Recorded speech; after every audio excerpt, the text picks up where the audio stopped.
When the world starts spinning and the truth gets blurred, the OGs step in, voices to be heard. With wisdom so grand, they're here to break it down. Gonna tell it like it is all around the town. OG chopping block. The reason we have this special chopping block today is for one reason only. When we got in this whole podcast game, we got into this game because we had a vision. We had a vision for young men, young women, and the youth of the day that can look at a show and understand their history and understand the fact of where we came from. The original OGs is not a show based on original gangsters. It's based on the originals. The original people, women and men who started an origin story, who traveled a life that most of us only hear about or read about. We have the privilege of interviewing some of the greats, Jesse Jackson, Bill Duke, Big Daddy Kane. We have the privilege of interviewing some of men who traveled roads that some of us would never travel. One thing all these men and women had in common is one simple fact. They all had an origin story. They started from one place and ended up in another. But what I see in this whole podcast game that's really starting to upset me, it seems like, Mr. Rick and I, we both spoke about it. We're using this to rip down and tear down our race. We're using this to dig deep into a hole that I don't think our youth is going to be able to dig out of. I mean, the ratchetness, and that was your word you used, Mr. Rick, is ratchet. The messaging that's being given to our young men and women, the negativity. Recently, of course, we heard about P. Diddy, but it seems like from Bill Cosby to R. Kelly, to P. Diddy, to Whitney Houston, to all of our black celebrities, it seems like we take pleasure in tearing them down. Well, maybe they need us most. You see, there's this thing called mental illness that a lot of us take for granted. Just because a person has money, just because a person has fame, that doesn't mean that they're perfect. Doesn't make sense to me. Does it make sense to you, Mr. Rick? It does not, and I want to piggyback on what you just said. Hey, this is America. They told me that you were innocent until proven guilty. What is true, factual, and what is not true and not factual? We have court systems for that.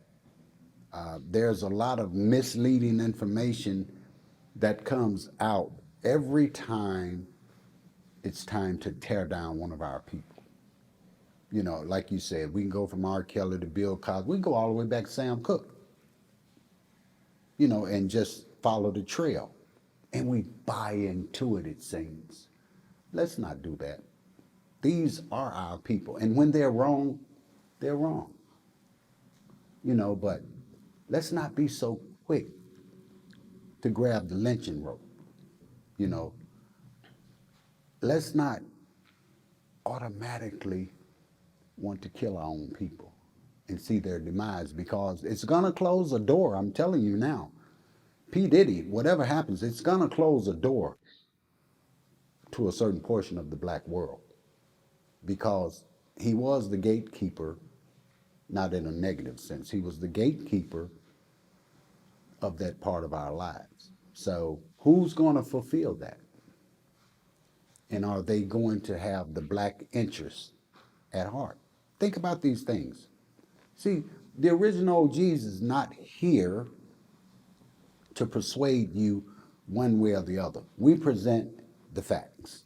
We tell the American history, because there's no American history without black history. But our narrative has been spun in such a way that by the time we get it, it becomes buffoonery, where we investigate what we do and we try our best to give it in its rawest form. Just take the time and subscribe and follow. This is vital information. I'm telling you, no one's giving information the way we're giving it. So once again, just subscribe. Real simple. So Go ahead, bro. And just piggybacking on what you're saying, Mr. Rick, let's go back in history. In 1990s, there was an explosion of rap music. Hip hop took over. Hip hop took over the mainstream media. Hip hop took over the music industry.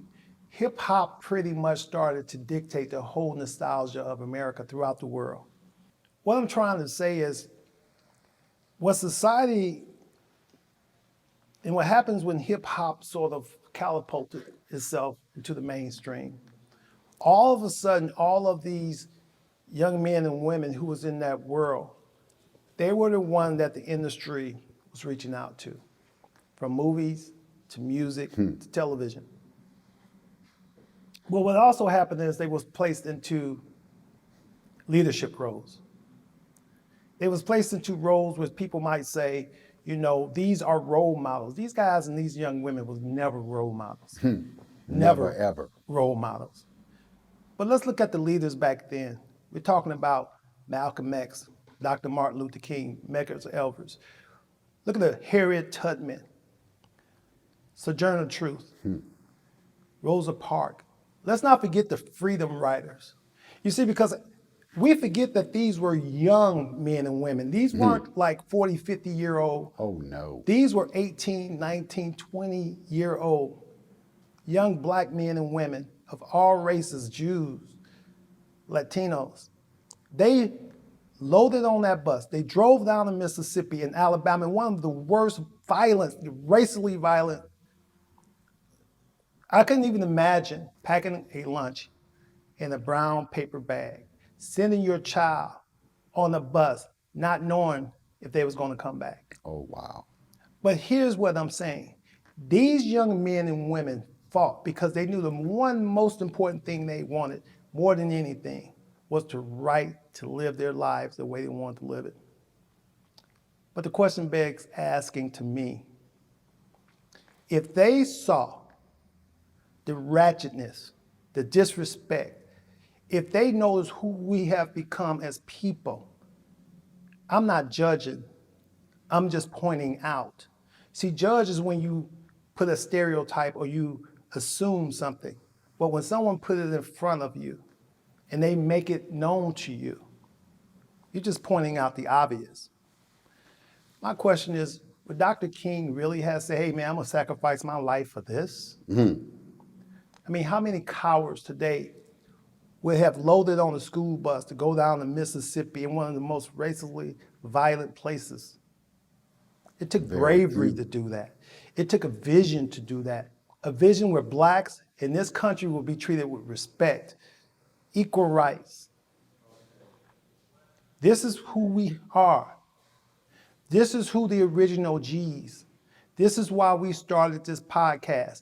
We did not start this podcast to drill deeper into the nonsense. Who's sleeping with who? Whatever P. Diddy is doing in his private quarters, that's between P. Diddy and whoever he wants to go off to his freak-offs with. That's none of my business. I don't have the right to judge this man. That's what the court system is for. But why are we sitting here asking about the list? Who else is on the list? Salivating. Who else is on the list? It's like we're salivating. We can't wait till we find out who else is next. Is it Jay-Z? Is it Will Smith? T.D. Jakes? Oh my God, who else is on this list? I can't wait to talk about this on the podcast. Charleston White was asked a question, and this question really stuck with me. A young man asked Charleston White, so where are blacks on the totem pole in this country? Where are blacks on the totem pole in this country? Charleston White said, we're not even on the totem pole. We are underneath it. Young men and women, mothers, tell your sons about the original OGs. We're taking our manhood back. We're taking our respectability in this country back. That's what this show is about. This show is about respectability. Yes, some of these men have some very colorful histories, but the one thing they all say, when we ask, would you do it all again? They say no. It wasn't worth it. Giving up 40, 50 years of their lives wasn't worth it. They took what we needed. That's what that represents. And I'm not meaning they robbed somebody. They put the work in to conquer it. That's what we introduce. We want you to participate with us on this journey so that we can give viable information to young people and adults so that we can continue our journey and conquer some of the things that people are trying to pull over on us as if we're stupid. We're not stupid. We see your BS. Some of us cannot navigate out of it. Make no mistake, we see it. You know, this has been a long time going. So, you know, here's time to get together respectfully and take charge of some things in our lives so that we can make the world a better place. Because it's been proven to us, depending on other people to do it, the world has not become a better place for us. So we need to take responsibility. So once again, just subscribe to the show so that we can be connected. That's what the subscription is for, to be connected, to share information. Go in the comments, give your opinion, share your information so that we can get further down the road. How many more shows do you want to watch about who's sleeping with who? You ain't gonna find it here. How many shows you want to watch with who's beefing with who? You ain't gonna find it here. How many shows you want to watch where every image that they're portraying of black men is in a negative image? And you ain't gonna find it here. We need to take self-pride back. Well, and with that, thanks for watching the chopping block. We're going to chop it up. Stay tuned. Thank you. When the world starts spinning and the truth gets blurred, the OGs stepping voices to be heard. With wisdom so grand, they're here to break it down. Gonna tell it like it is all around the town. OG chopping block.